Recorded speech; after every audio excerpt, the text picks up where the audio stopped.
Hi friends, మామిడికాయ వాడుకుని ఎప్పుడైనా సాంబార్ పెట్టారండి? చూడండి, మామిడికాయ సాంబార్ చాలా బాగుంటుంది. దానికి ఇలాగా మనం పప్పు తీసుకుని మామూలుగా సేమ్ మనం సాంబార్కి ఎలా ఉడికించుకుంటాం అలా కొద్దిగా పసుపు నూనె వేస్తే తొందరగా ఉడుకుతుందండి. 6-7 పూతలు రానిస్తే చక్కగా పప్పు ఉడుకుతుంది. ఈలోపు మూత మనకి మెయిన్ కుక్కర్ చల్లారే లోపు కొద్దిగా పోపు అండి, ఆవాలు, జీలకర్ర, ఇంగువ, ఎండుమిరపకాయ, మెంతులు పోపు వేసి ఉంచుకుంటే దానికి చూడండి కుక్కర్ చల్లారిన తర్వాత మూత తీసుకుని పప్పుని శుభ్రంగా అలా మెత్తగా ఎంపుకోవాలండి.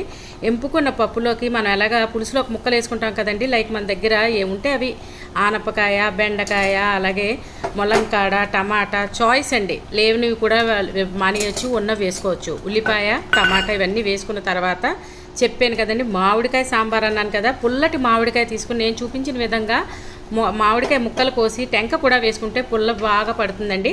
అలాగే కొద్దిగా నేను ఈవేళ బీన్స్, క్యారెట్ వేసానండి ఎక్స్ట్రాగా, చాలా బాగుంటుంది. అంటే లైక్ రకరకాల ముక్కలు మనకి ఏ కావాలంటే వేసుకోవచ్చు, చాలా బాగుంటుంది.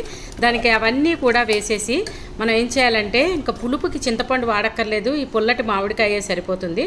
దానికి రుచికి సరిపడ్డ ఉప్పు, అలాగే సాంబార్ పౌడరు. ఈవేళ నేను కొన్న సాంబార్ పౌడరే వాడానండి. దానికి అలాగే 2-3 స్పూన్స్ మనకి మెయిన్ ఏంటంటే చిక్కదనం చూసుకుని దాన్ని బట్టి పౌడర్ యాడ్ చేసుకోవాలి. మనం తీసుకున్న క్వాంటిటీకి యాడ్ చేసుకుని మళ్ళీ సేమ్ మనం ఏంటంటే ఇందాకల పప్పు ఎలా ఉడికించుకున్నామో ముక్కలు కూడా చక్కగా ఉడికిపోతాయండి. మనం 2 పూతలు రానిచ్చేసామంటే చక్కని సాంబార్ తయారవుతుంది.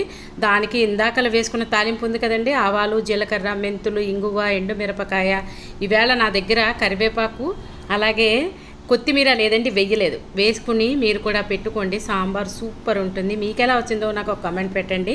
ఆ పోపు వేసాం కదండి, ఆ పోపుని శుభ్రంగా కలిపి తీసుకుంటే చక్కని సాంబార్ రెడీ. మంచి వేడి అన్నంతో కానీ, జొన్నలు, సజ్జలు మనం ఏం వండుకుంటే వాటితో, లేదంటే చపాతీతో కూడా చాలా బాగుంటుంది. థిక్గా ఉంటుందండి ఈ సాంబార్, ఎందుకంటే మామిడికాయ ముక్కలతో పెట్టాం కదా. మీరు కూడా ట్రై చేసి కామెంట్ పెట్టండి. ఛానల్ సబ్స్క్రైబ్ చేసుకోకపోతే సబ్స్క్రైబ్ చేసుకోండి. Thank you.